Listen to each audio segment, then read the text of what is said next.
young, gifted, and black. Bloody black. There's no such thing as freedom in this country for a black man.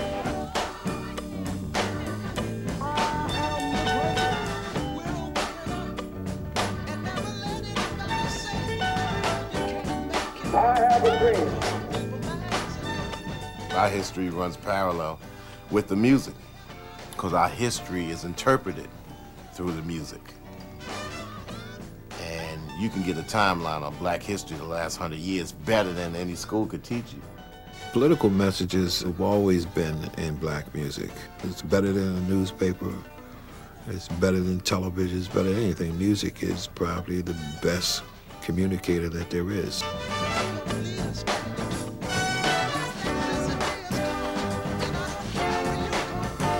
It's not like I want to be a politician, you know what I'm saying? But in actuality, we all are street politicians, which means if I feel something's wrong, I'm going to state it.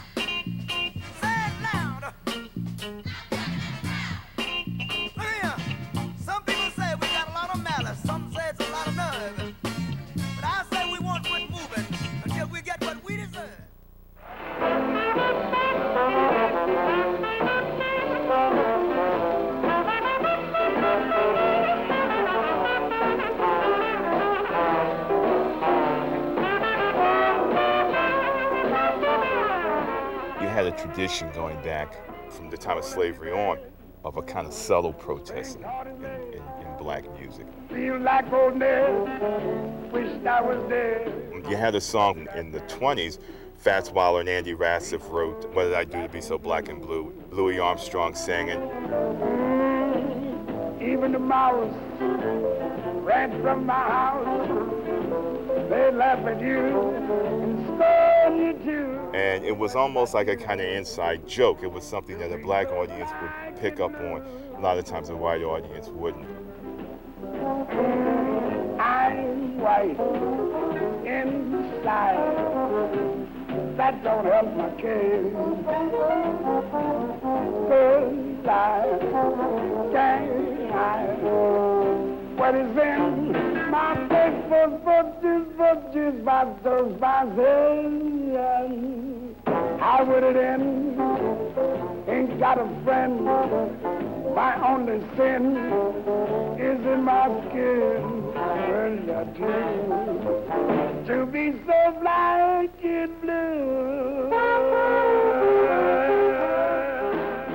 The reality is that black people engaged in protest singing, protest songs, protest lyrics, but they were veiled. And the reason they had to be veiled is because the protesters had to live long enough to engage in protest, and they had to have the possibility that their children would be able to enjoy the fruits of their labors. So black protests always acknowledged the fact that it existed in a world where there was white surveillance. Musicians who did write music that was more overtly connected to social situations had an inner urge to do so. And that inner urge transcended fear. And now a little tune written especially for me, Strange Fruit. When you believe in something so strongly, then courage wells forth from your life and takes care of that fear. Southern trees bear strange fruit, blood on the leaves and blood at the root, black bodies swinging in the southern breeze, strange fruit hanging from the poplar trees. Billie Holiday sang about social suffering. She was talking about lynching and forcing her audience to experience this. Of the gallant South, the bulging eyes and the twisted mouth. Billie Holiday's Strange Fruit is probably the first explicit protest song. I don't think we'd have Marvin Gaye's What's Going On. I don't think we'd have Public Enemy's Fight the Power. I don't think we'd have NWA's F the Police if it weren't for Billie Holiday's Strange Fruit.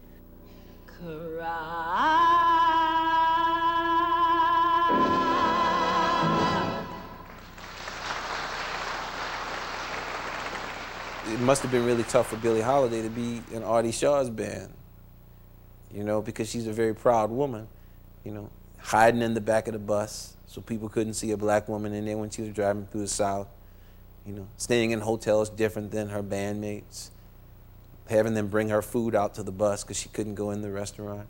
So I think that Strange Fruit was probably a sum of all of her experiences as a black woman in America in the 20s, 30s, 40s. We experienced more than our share of racism when we were traveling down south.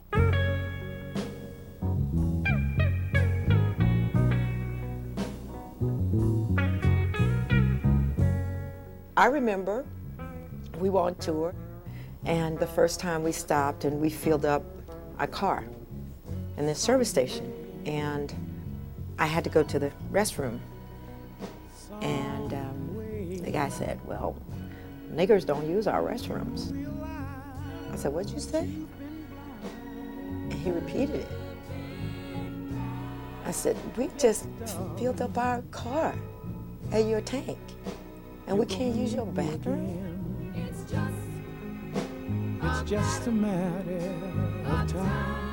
I look back on the days when I came to Vegas. Famous town, Las Vegas. Couldn't stay in the hotel. If I had a white friend, I couldn't come out and visit you while you're sitting at your table. Now this is Las Vegas. Okay? I couldn't eat there in the hotel. I had to go find Miss Johnson's house or whoever. You couldn't stop at every restaurant and just order food and things like we can do today. And you would have to go around to the back of the restaurant or to the side or to the colored section of the restaurant, you know, and order. Or you just didn't eat. Only thing I can say about that time in my life is thank God for music, because that was a salvation. I love you for sentimental reasons. I was playing guitar for Sam. I remember him and Jackie Wilson once, and they played the Fountain Blue. So they would call up and say, yeah, this is Sam Cooke. Guess I'd like to get a couple of sweets or whatever. And they say, oh, yeah, you come and get them. When they come check in, the guy says, oh, no, you can't stay here. They say, well, yeah, I'm Sam Cooke. You just told me you had plenty of rooms. They said we didn't have no more rooms.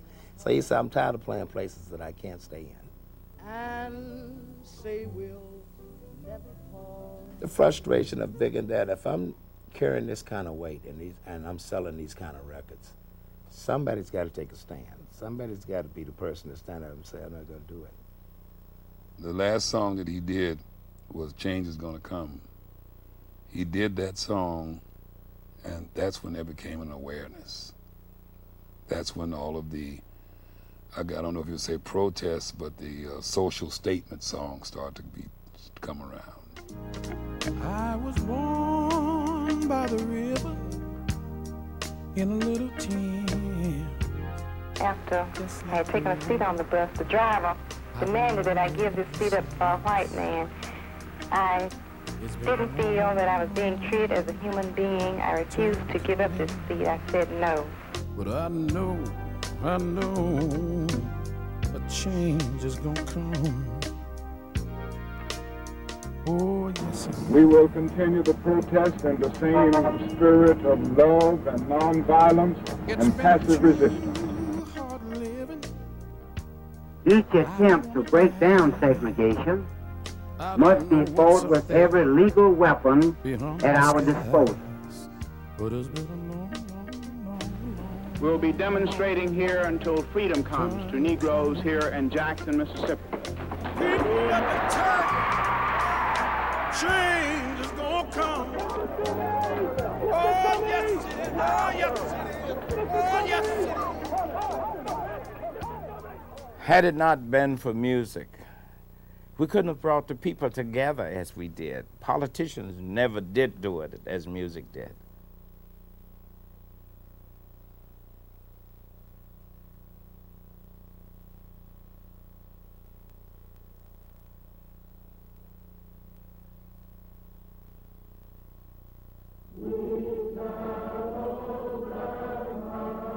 In the civil rights era, music was extremely important because it was one of the ways we could have a mass communicative message and spirit that was not edited by an assignment editor who was doing the 6 o'clock news. So we could rally the nation and no one knew we were rallying. Where if you said the same thing in spoken word, it never got out of the audience. It became hit records. If you didn't have the music, civil rights would have been much later, much later, much, much later. People get ready. There's a train a-coming. You don't need no baggage. You just get on board. Curtis was like the conscience of a nation. He wrote about things that touched on human rights, one's dignity, one's struggle for equality. It was quite inspiring. At that time, I think Curtis probably could have been a great civil rights leader, you know, did practically anything he wanted to do. Not only would he write about stuff like race, where we're at as a country, poor, rich and poor, but he would write about it and sing about it so melodically, it struck a chord in you of compassion. I have a dream that one day this nation will rise up, live out the true meaning of its creed, that all men are created equal.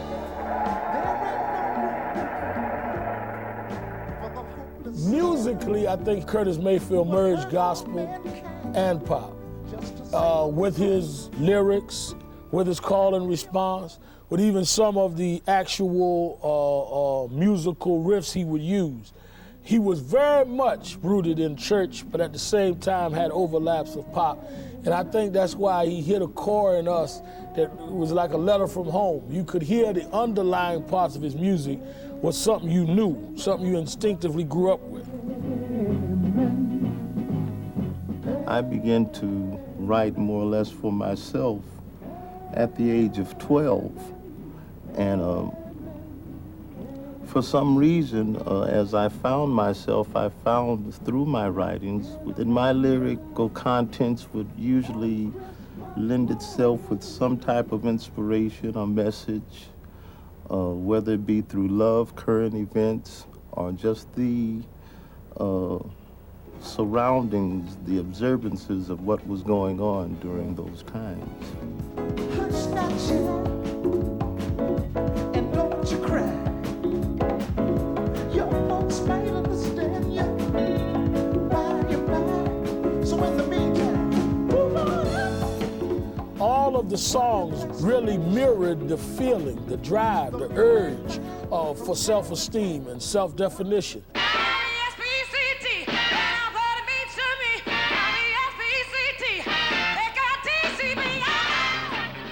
Because people were marching and going to jail and people were being shot at that time fighting for freedom. So even though if you listen to the lyrics, you're talking about a woman telling a man, all I want is respect when I get home. But you'd listen to it and say, yeah, I also want respect from my boss on the job and respect to those that want me to sit in the back of the bus. The respect thing became something that we could broaden or make narrow depending on our life experience. So many people have offered advice on how the Negro can improve his position in American life. What is your opinion? First thing, a man has to be a man, and when you said Negro, this is a term that's been used so many times, but I don't particularly care for that term. I'd rather be a black man, because that's identity.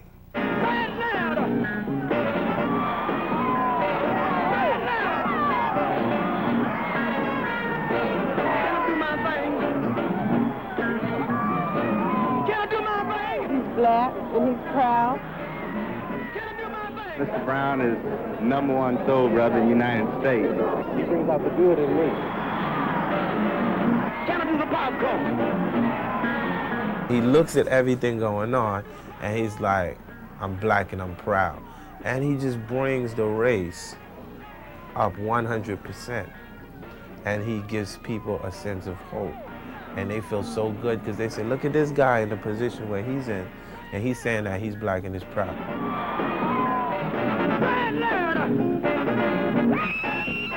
James Brown was the first person I ever heard say it loud, I'm black and I'm proud.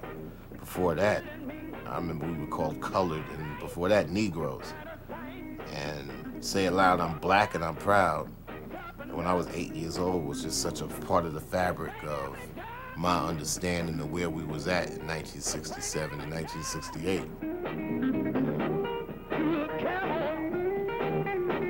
Until Say It Loud, I'm Black and I'm Proud, there was always a debate whether we were colored, Negro, or black. One record made it acceptable overnight.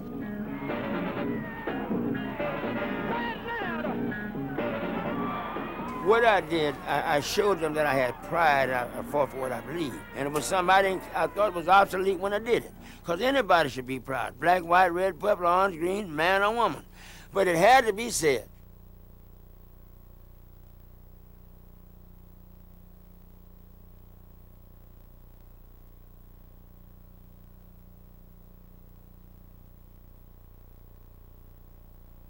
I just want to do God's will. And He's allowed me to go up to the mountain. And I've looked over, and I've seen the promised land. An assassin's bullet felled King as he stood on the balcony of this motel. And all over America, black ghettos exploded in rage and grief.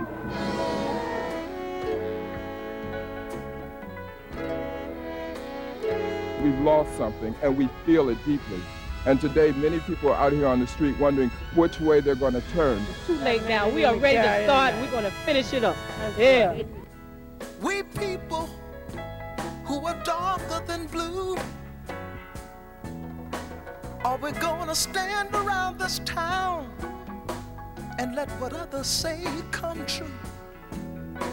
We're just good for nothing, they all figure. People are angry with police for the brutality. Police will get you, beat you up, pull you out of your car, take anything out of their pocket, tear the car apart, and then if they feel like they might even take them down to the jailhouse, and maybe even beat them up. Give us better jobs. All this might be cut out. I don't condone their actions for the way that they're acting now, but I mean, it's one way that they have of striking back. We didn't know if it was going to be the end of the world or not, because that's what it seems like when you're in the middle of a riot. And it was unfortunate for us because everywhere we went seemed like it would break out.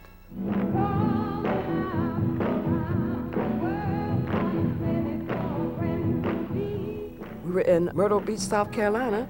We left there and went home to Detroit, and the riots broke out. We left Detroit burning and went to New Jersey. The riots broke out there. We went out to LA and it started. It seemed like it mushroomed everywhere we went. Martha Reeves and the Vandellas thought this was a record about dancing. For some reason, black people did not think this was a record about dancing. When they said calling out around the world, are you ready for a brand new beat? Black people interpret that. This is a revolution song and we are imposing a new social order.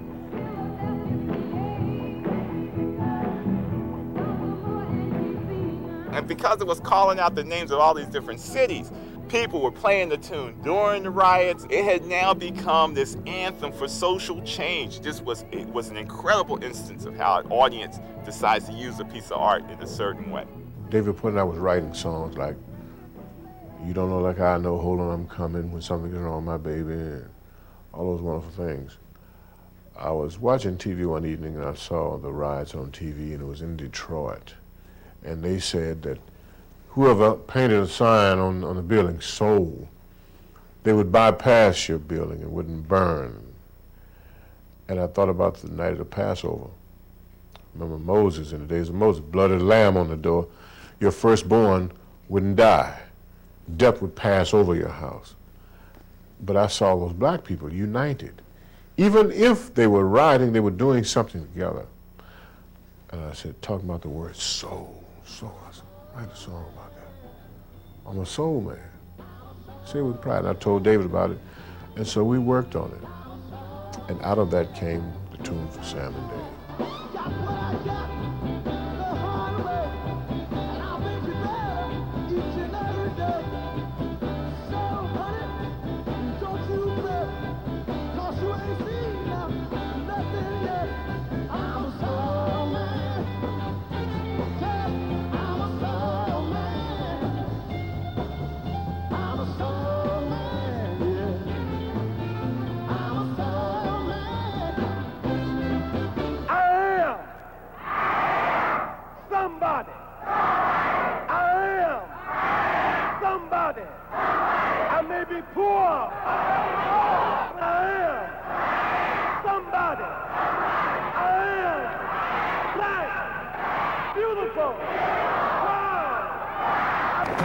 All power to the people! The revolution has come. Off the page. Time to pick up the gun. Off the page. American taught the black people to be violent. We will use that violence to rid ourselves of oppression if necessary. We will be free by any means necessary. Hey now! Hey now! When you said Last Poets, it was synonymous with Black Panthers, Nation of Islam, all those other things that never floated to the mainstream. We were a moving, literal, revolutionary ensemble that satisfied the intellectual revolution of most of our listeners. When the revolution comes, some of us will probably catch it on TV with chicken hanging from our mouths. You'll know it's revolution because there won't be no commercial when the revolution comes. The first album did beyond well. We did not get any promotions. We did not get any airplay. The Last Poets album did not get any coverage. There were no videos. There was no magazine commercials. There were no posters on lampposts. And in the first 2 months, The Last Poets sold over 400,000 copies. In 6 months, we sold over 1 million. In many ways, they were the grandfathers of hip-hop because they weren't the first people to use the spoken word, but of course they were the first people in a sense to use the spoken word and make it evoke passion from people. When the revolution comes, transit cops will be crushed by the trains after losing their guns, and blood will run through the streets of Harlem, drowning anything without substance when the revolution comes. We were telling you how we felt. We were being bold and brazen. Our words were spears and bullets, and every time we opened up our mouths, it was a shoot down this American nightmare. Mother, mother, there's too many of you crying. Brother, brother, brother, there's far too many of you dying. The country was in conflict at that particular time with the Vietnam War. And I think what Marvin was mostly interested in is my viewpoint, because I was in Vietnam. And when I got back, he wanted to know everything. Oh, not the answer, for only love can conquer.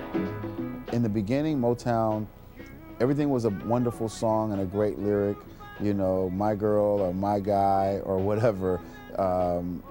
You know, and then it got serious. They started to look around at what was going on in the world, whether it was the Vietnam War, which influenced Marvin Gaye, and Marvin wrote the What's Going On album. What's going on? What's going on?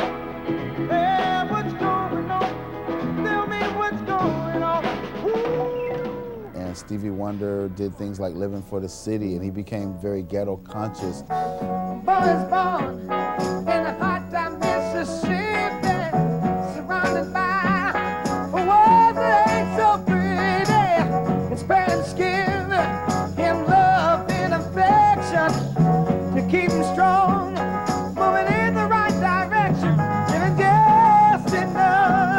just enough for the city. Some people just wanted to make love songs all day.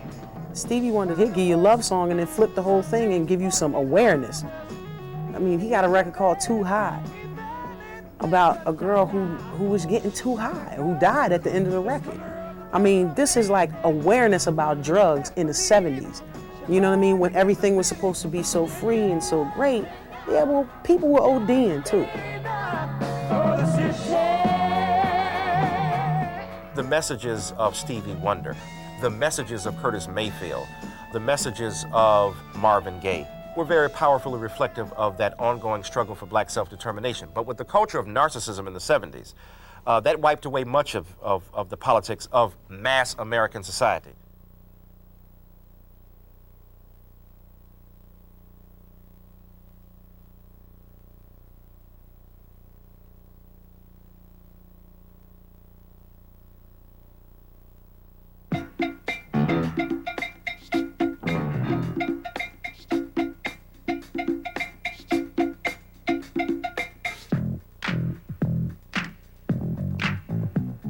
Started doing hip-hop as a way of expression and release. There's so much tension. You trapped in the hood. You ain't got nowhere to go. Can't get no job, ain't got no money, your stomach is growling. But at least you can listen to some music and dance.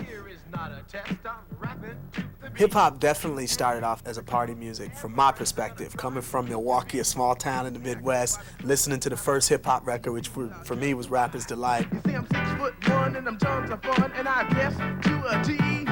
I got more clothes than Muhammad Ali, and I dress so viciously.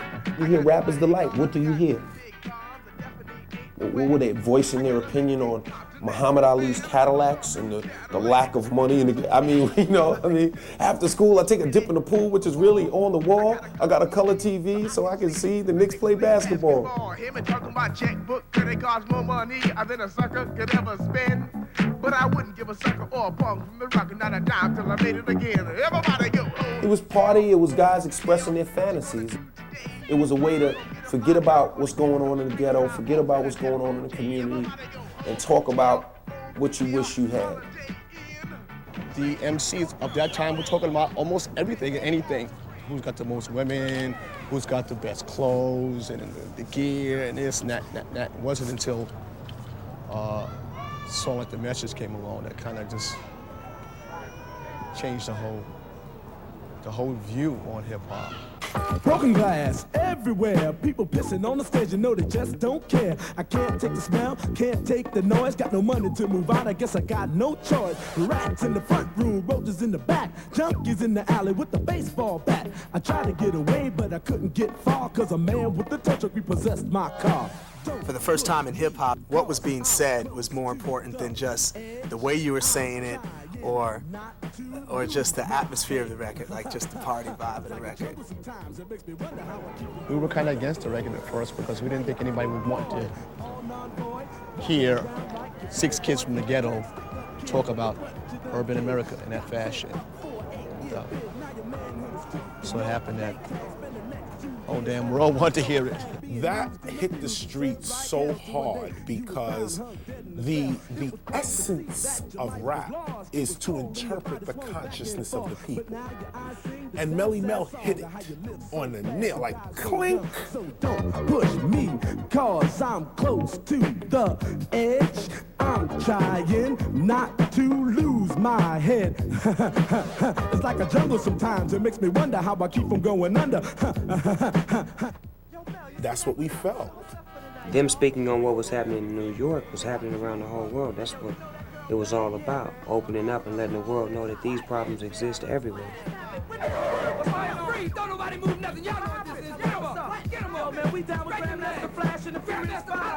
I guess the message was that change where you could have danced to it. You probably had to do a waltz to it, but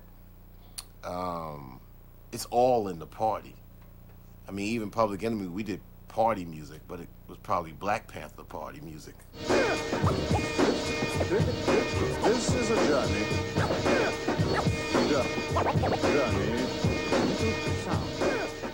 When Public Enemy first made music, our goal was to try to destroy the concept of music and totally go left field on that Coleman type of way. And we knew it was just a matter of time that people would gravitate to that or disrespect it.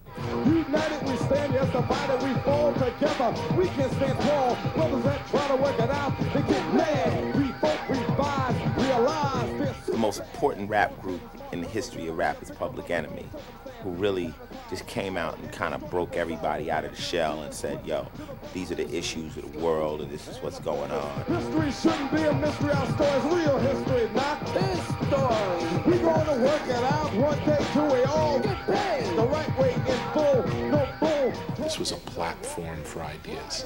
I guess that's probably the biggest thing that Public Enemy brought beyond the fact they were revolutionary musically was they made the ideas important. The minute they see me, fear me, I'm the epitome of Public Enemy. Use abuse without clues, I refuse to blow a fuse. They even had it on the news. Don't believe the hype. Don't believe the hype. Don't believe the hype. Don't believe the Public Enemy was the answer through the Black American mind of all these hypocrisies that were taking place just in American rhetoric. The follower of Farrakhan. Don't tell me that you understand until you hear the man. We went to a Afro-American experience program when we was 9 and 10 years old that was taught by people from the Panther Party. I was in the Panthers lunch program in 67, 68. I mean, they all had taught all these young kids, 9, 10, 11 years old during the summers of 70 and 71. So when we went back to the 4th and 5th and 6th grades, we challenged teachers and information. Public Enemy had what was called the revolution, the Black Fist movement, the fight the power. And it made all black folks get conscious about themselves for a minute and wanted to learn a little bit about history. Elvis was a hero to most, but he never meant to me. Yes, he's straight out racist. The sucker was simple and plain. Motherfucking in John Wayne. Cause I'm black and I'm proud. I'm ready, I'm hyped, cause I'm amped. Most of my heroes don't appear in no stamp. They were able to be explicitly political in a way that linked themselves to the culture as well.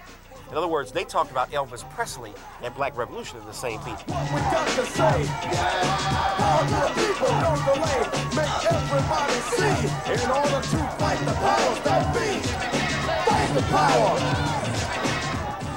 Unemployment for adult blacks at a record 15.5%. Teenage black unemployment through the roof, over 40%. Savage cuts in survival programs for the poor. A year of economic and political disaster of the first magnitude. Yes, we face some awesome problems, but don't believe for 1 second the drum beaters of gloom who see only storm clouds on the horizon. Politically conscious hip-hop, I think, came about slowly but surely. But I think when it really came in its height was like in the early 90s. And I think that it really shook the entire nation. It wasn't just an isolated incident of something political coming onto a hip-hop record. It was, everyone was doing political hip-hop.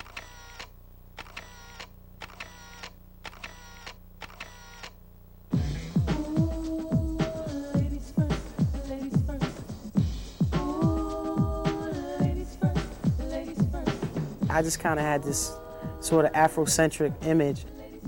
My whole vibe was more about, you know, black positivity and pride, female positivity and pride. The ladies will kick it, the rhyme it is wicked. Those that don't know how to be pros get evicted. A woman could bear you, break you, take you. Now it's time to rhyme. Can you relate to a sister? You know, I could have chose the male bashing route.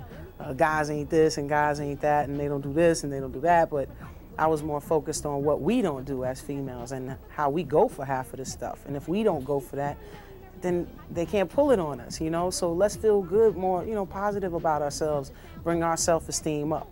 That was the whole purpose behind a record like Ladies First. You get the drift, it's Ladies First. Rap music was Black America's CNN because a lot of people didn't know at that time that in each city you had a black city and a white city. Most white cities in the United States were similar because this was this national network of understanding. But back then, black cities were all different from each other. So black St. Louis was totally different from black Sacramento, which was totally different from black LA. 1, 2, 3. NWA, they talked about gangster, being in gangs and gangbanging and things like that, and crooked cops. And if they wouldn't have came out with those records, I wouldn't have never known about Crips and Bloods. I didn't know anything. I didn't know what was going on on the other side of the country with my peoples in the hood. Fuck the police coming straight from the underground. A young nigga got it bad cause I'm brown. And not the other color, so police think they have the authority to kill a minority. The NWA album was nothing but the truth. Fuck the police. You know, that's the way we felt at the time. You know? And it expressed that for a lot of people who never really had a voice to say that. When you went out to LA, as I did, you felt that this wasn't about metaphors out here. This was about this us against them mentality. If anything, you know, if the police wind up becoming, you know, predictors of what would come up later. Fuck the police. Fuck the police. Fuck the police. Them songs had nothing to do with the riot. What incited the riot was when Rodney King got beat and the police officers got found not guilty. I was sitting at home watching TV, and when that verdict came in, it's like I wanted to do something, but it's like, what can I do? Then I didn't do nothing. Me and the homies, we sat around, and about 30 minutes later, we seen on the news, they was acting up in LA, so that just only infuriated us to be like, we got to go be a part of that. And that's what happened. We all, you know, was like, we tired of this shit. You know, they beat this man on TV in front of everybody. And if they say that's not guilty, we in trouble. You know, so we better say something now, or we ain't gonna never be heard.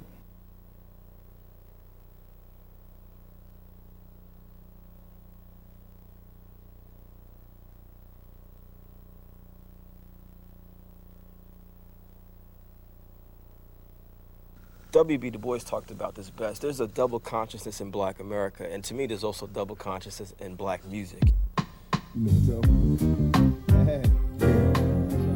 With Tupac, I think it was very political kind of double consciousness. I want to say this stuff, but I'm also feeling this, and I need to relate to the thugs. I just got the phone call, heard you got bail. Wanna go to the mosque, no time for females. I'm losing touch with my homie, he's a changed man. He hit the pen and now no sinning is the game plan. When I say I'm living large, all you see is the struggle. When I say I'm still thugging, all you see is the trouble.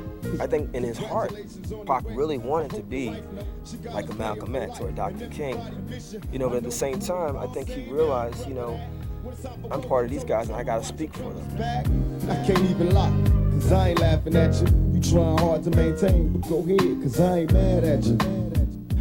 Tupac was probably the poet laureate of Black suffering and horror in Black communities. He's constantly talking about his boys who have died, the people he's seen die, everyday existence on the street.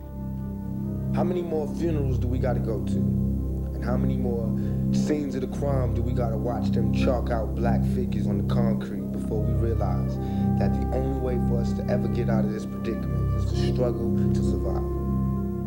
He would see an event on the way to the studio, somebody being shot, somebody being jacked, somebody being murdered, somebody being mugged, and he would turn immediately that into art. So his craft was the ability to transmute and transform the everyday into the poetic expression of hip-hop so that the world would have to confront it in ways that it refused to do so. Here we go, turn it up, let's start. From block to block, we're snatching hearts and jacking marks. And the police can't fake the American. We can have peace someday, G. the songs that he reflected to me as a fan and a friend were songs of expression for the people that was around him, and you know, mixed in with a little bit of what he was going through, because he could identify with what they were going through. If there's one rap star, rap icon who really is a manifestation of the civil rights movement, the Black Power movement, the Black Panther Party, all of that stuff, is Tupac Shakur. Tupac was reared by a woman who was a Black Panther. Afeni Shakur was part of the New York 21 that was accused of attempting to blow up buildings and railways in New York in the early 70s. And Tupac indeed was born a month after his mother, through an ingenious display of mother wit and oratorical skill, won acquittal for the 21 Black Panthers who were accused of this crime in 1971. When I was pregnant in jail, I thought I was going to have a baby and the baby would never be with me, but I was acquitted a month and 3 days before Tupac was born. I was real happy because I had a son. When I was young, me and my mama had beef, 17 years old, kicked out on the streets. Though back at the time, I never thought I'd see a face. Ain't a woman alive that could take my mama's place. At root, Pac still was very much a kid from the ghetto, like a lot of cats who came from the ghetto and they became huge rap stars, be it Jay-Z, Snoop Dogg, Dr. Dre, Eazy-E, whoever. You know, he's still that kid who was born poor in New York City, moved around the country, never had a stable life, never knew his father was alive until very late in his life, you know. He just represented all the contradictions and the beauty and the ugliness and the good and the bad that's a part of this hip-hop generation. Everything will be alright if you hold on. It's a struggle every day, gotta roll on. And there's no way I can pay you back, but my plan is to show you that I understand. You all appreciate it. Black people have concentrated in their music, their protests, their joys, their pains, their sorrows, their resentments, their, you know, refreshing embrace of the society. Everything has been poured into that art. Everybody gather around and listen to my song. Our musical history is immense. We are very fortunate people that we have many talented people. I'm just glad that we also have some courageous people. Continue to give, continue to live for what you know is right. You know that music has had a place in our lives and in our spirit for eons of time. Withdraw from the darkness and look to the light. Our people used it to get past certain pains and ills, and we used it to pump ourselves up, you know? As Dr. King said, we shall overcome. Keep on keeping on. We just keep on keeping on. So you see how important music is to motivate and cultivate and soothe and heal.